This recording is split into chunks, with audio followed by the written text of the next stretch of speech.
Good morning, or depending on when you're watching this, good afternoon, good evening, or good night. My name's Ross, and as always told, out of Voice of Radio. So today, we need to talk about what's going on with Black Bolt and White Flare. I told you the other day that prices were crashing, and across the board, as a general rule, that kind of holds up. It does not hold up completely with everyone. And I think, well, let's start off with Red Victini. We'll come and have a look at the big spiker in a moment. Now, Red Victini, of course, super interesting. It's in Black Bolt and it's in White Flare. Now, if we have a look at the one from Black Bolt, this one is actually jumping up and it's gotten up to 450. If we have a look at the one from White Flare, it's coming down and it's down to 505. Yeah, don't even worry about it. Honestly, they're going to be about the same. Now, to be fair, if one of these sets does end up being significantly better than the other, maybe there's an illustration rare or something along those lines, I don't know. Maybe there's a big difference, but it is the same card. Now, I know it technically does have a different set number and set symbol and all of that, but nah, mate. Seriously, they're going to be about the same. I cannot guarantee it will always be identical, but these should be roughly the same. Unless one set really takes off over the other, it should be fine. So you can look at this as one's going up, one's going down, but no, they're both kind of meeting in the middle. This is, at the moment, somewhere around like a $450, $500 card. And if I'm in the market for a Red Victini, I don't care which set it came from. Like, does anyone out there care? Like, is there anyone watching this right now who thinks, oh, I want a Red Victini, but it better be from White Flare or Black Bolt? You know, it's weird. I don't buy that. Cool. And across the board, the big cards, as we would expect, are still going down. So if we have a look at the Zekrom Special Illustration Rare, we can have a look and see, oh, hang on a second. Yeah, that's come from a pre-sale of $340 down to $220. Of course it has. The big cards go down on the release of a set. This has always been the case, and there will always be exceptions here and there, but generally they are going down. By the way, the black and white rares are still coming down. It's just really hard to get good data because there's just not that many being sold, but they're coming down nicely. Don't worry about it. It's all good. And if we go over to White Flare and we have a look at the Reshiram Special Illustration Rare, you're going to see a very, very, very, very similar kind of thing going on here, whereby we had an absolutely absurd pre-sale price of like $275, and it's already down to $220. No, I don't think it is a coincidence that the Reshiram and Zekrom are about the same price. They're similar Pokemon. They're very similar in terms of which one's most popular, as far as I can tell. And they're special illustration rares, and they're the big special illustration rares in their respective sets, and they're beautiful, and they're borderline playable, although Zekrom a little bit more so. But I find it kind of interesting they've both ended up at about $220-ish. That's kind of what we would expect. And if you want a few other examples, over in Black Bolt, second biggest special illustration rare is End's Plan. And that one is coming down beautifully from a pre-sale of $130. It's now a $70 card. Because the big cards generally do not keep their value. We all love N. It's not terribly playable. Let's move energy around. There's an argument for it as a one-of in some decks, but certainly not some kind of uber card here. It's come down from like $130 to $70. That kind of makes sense. And then the third biggest special illustration rare in Black Bolt is Genesect. And if we have a look at Genesect here, again, a very similar thing. Less pronounced, but it's come down from $83 to $70. But it was less ridiculous when it began, so it's just not got as far to fall. Having said that, keep an eye on Genesect, because you're talking about a very popular Pokemon, and you're talking about a very, very playable Pokemon, because it just lets you search for a couple of Evolution Metal Pokemon. And it's not even necessarily how good it is now, it's how good it could be in the future. So keep an eye on this one, because this one could get funky. Over in White Flare, we've seen Hydreigon fall from a $200 card as a ridiculous pre-sale price, just crash down to $100. Exactly like we would expect. There's a lot of these that are just following exactly what we would think would be happening, and we go, all right, cool. And then we've got Hilda is the other kind of top 3 special illustration rare in White Flare, and Hilda's done the exact same thing. Or has it? Because it dropped down initially from 86 down to 79, and now it's back up to 85. And here's the thing. It's not gone down by much, and it's not gone back up by much. But bearing in mind all the ones I just showed you, of the top 6 special illustration rares in a double set, I just showed you 5 of them that were just going unquestionably down. This one's creeping back up. And I made a point about this previously, that in Japan, Hilda was a much bigger card than it is over here, and I might expect to see it popping back up again. I think Hilda's going to keep going up for a little bit. I don't know long term, but medium term, I expect it to keep going up.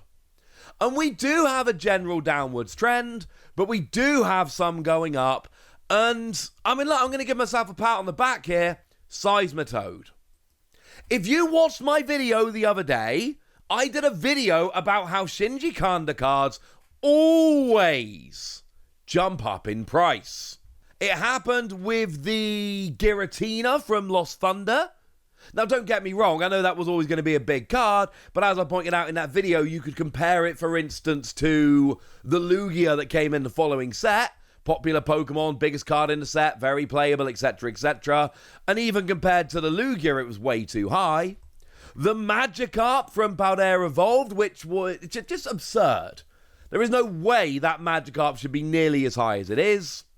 And then also the Roaring Moon from Prismatic Evolutions, the kind of card everyone always forgets about, but the one that is noticeably higher than any non-Eevee special illustration rare. Kind of cards jump up, but there's a limit. It's not going above the Eevees. But still, all the 3 big Kanda cards, by which I mean the illustration or special illustration rares, all 3 of them so far had been significantly higher than they should be, or significantly higher than we would normally expect. And I don't mean a little bit higher, I mean significantly higher.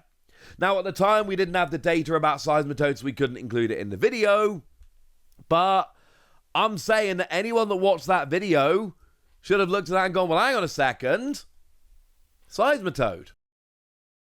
And it's happening again.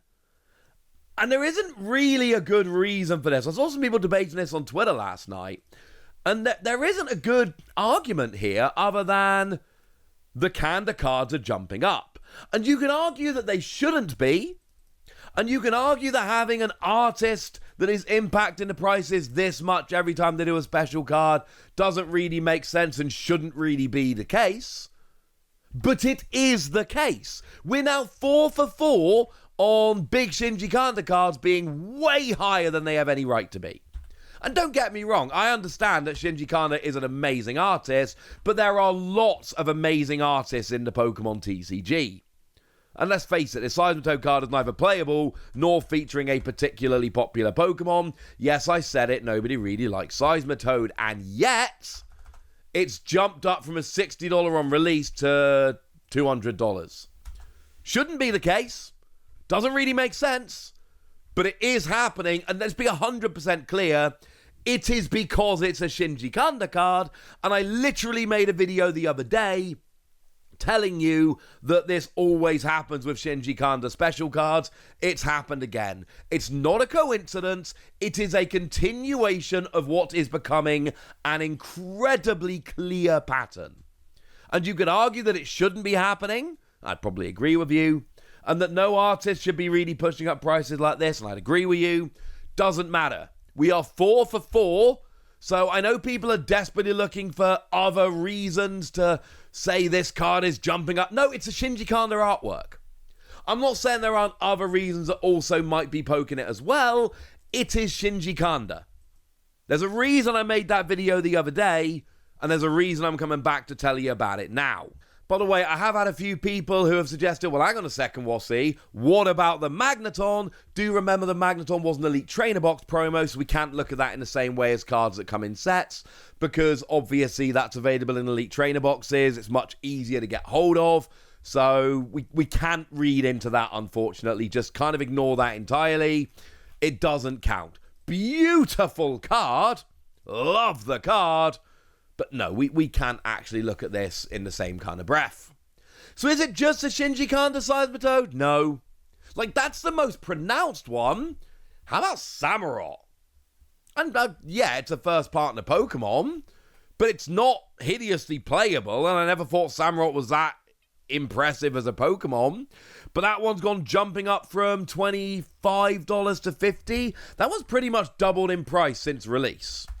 And here, I don't even have a really good answer for you. The best I can do is that it's a fully evolved first partner Pokemon, but it doesn't really match with what's happening with other first partner Pokemon. So I'm not even sure that's honestly a really good answer. But regardless, it is jumping up. The Keldeo Special Illustration Rare, that one's jumping up quite nicely. Don't know why this one and not the others. But it went down from 65 down to 60, and now it's up to 75. We're not talking about a huge jump here. In terms of, raw numbers, it's, I think the best way to put it is a fairly modest jump. But it is a jump nonetheless. And that's what I think is important here. The fact that there are some of these that are going up. And there's so many illustration and special illustration rare cards in Black Bolt and White Flare. There's probably going to be a bunch of other ones that are doing this, but just a little bit less pronounced. Like, take Electric, for instance. Now, this one at least makes a bit of sense. It's potentially a very, very, very playable card because it accelerates lightning energy.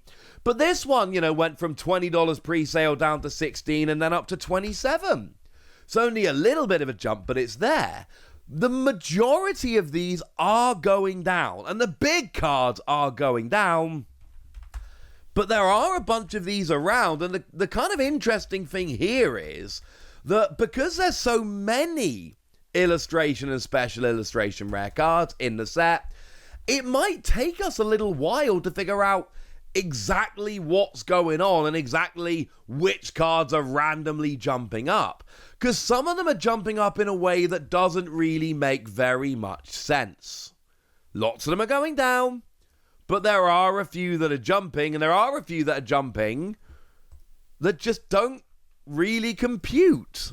But then again, there's ones like Tortuga, which I consider to be maybe the best card in the set. Single energy, 30 damage for each item card in your opponent's discard pile. Yeah, sure, it's a fossil Pokemon, so it's a pain to get into play, but 30 damage for each item card your opponent's got in their discard pile. I'm telling you, ladies and gentlemen, there is a lot of potential here. Well, wonderful news. This one's jumping up in price as well. I say wonderful news like people think it's actually wonderful. You know what I mean. My point is, Seismitoad is the big riser. But there are a few others out there that are jumping up that I've got my eye on. Some of them, like Electric, make a lot of sense. Some of them, like Tortuga, make a bit of sense. Some of them, like Samurott, I really don't get. So there we go. That's what you need to know. Keep an eye on Black Bolt and White Flare. Weird things are afoot. But tell me what you pulled. Tell me which cards you want. Tell me anything you want to tell me in the comment section. Go nuts! Be nice.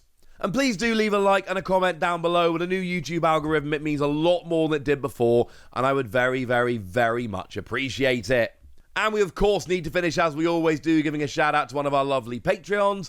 So, massive shout-out to the lovely Andrew Kincaid, someone who can often be seen running around at Pokemon tournaments at PlayLab and just being generally awesome.